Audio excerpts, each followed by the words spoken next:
జనగామ జిల్లా పాలకుర్తి కాంగ్రెస్ పార్టీలోకి వలసలు జోరందుకున్నాయి. పాలకుర్తి మండల కేంద్రంలోని రాసివ్ చౌరస్తాలో బీఆర్ఎస్ మాజీ సర్పంచ్ వీరమనేని యాకాంతరావు పార్టీ వివిధ గ్రామాలకు చెందిన సుమారు 400కు పైగా తన అనుచర నాయకులతో కలిసి నియోజకవర్గ ఇన్ఛార్జ్ హనుమండ్ల ఝాన్సీరెడ్డి ఆధ్వర్యంలో కాంగ్రెస్ పార్టీలో చేరారు. యాకాంతరావు వివిధ గ్రామాలకు చెందిన తన అనుచర నాయకులకు కాంగ్రెస్ పార్టీ కండువా కప్పి పార్టీలోకి ఆహ్వానించారు. నియోజకవర్గ ఇన్ఛార్జ్ హనుమండ్ల ఝాన్సీరెడ్డికి యాకాంతరావు తన అనుచర నాయకులు భారీ గజమాలతో సత్కరించారు.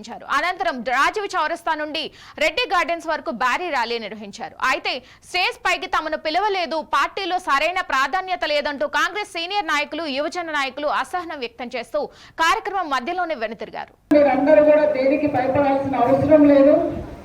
మీరందరూ ధైర్యంగా వచ్చి కాంగ్రెస్ పార్టీలో చేరొచ్చని కోరుకుంటున్నాం. మరి ఎన్నో పోయిన వారం అంతా కూడా ఆపోజిషన్ లీడర్ పోకుండా కనీసం చిన్న కార్యకర్తలకు కూడా ఫోన్ చేయడం జరిగింది. ఓడిపోయినా కానీ ఓడటం జీర్ణించుకోలేకపోతున్నారు. మరి మీరందరూ కూడా ధైర్యంగా ముందుకొచ్చి కష్టపడి పనిచేసి మన పార్టీని బలపరుచుకుందాం, పార్టీని ముందుకు తీసుకెళ్దాం. మన లోకల్ బాడీ ఎలక్షన్స్ వస్తున్నాయి.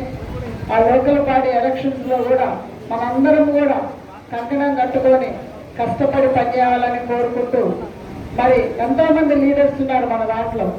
స్పెషల్గా నేను ఫస్ట్ వచ్చినప్పటి నుంచి ముఖ్యంగా మన మండల ప్రెసిడెంట్స్ కానీ, గ్రామ లీడర్స్ కానీ, మరి నిరంజన్ రెడ్డి గారు, మరి తిరుపతి రెడ్డి, మరి అదేవిధంగా మన హరిప్రసాద్ గారు, వీళ్ళందరూ కూడా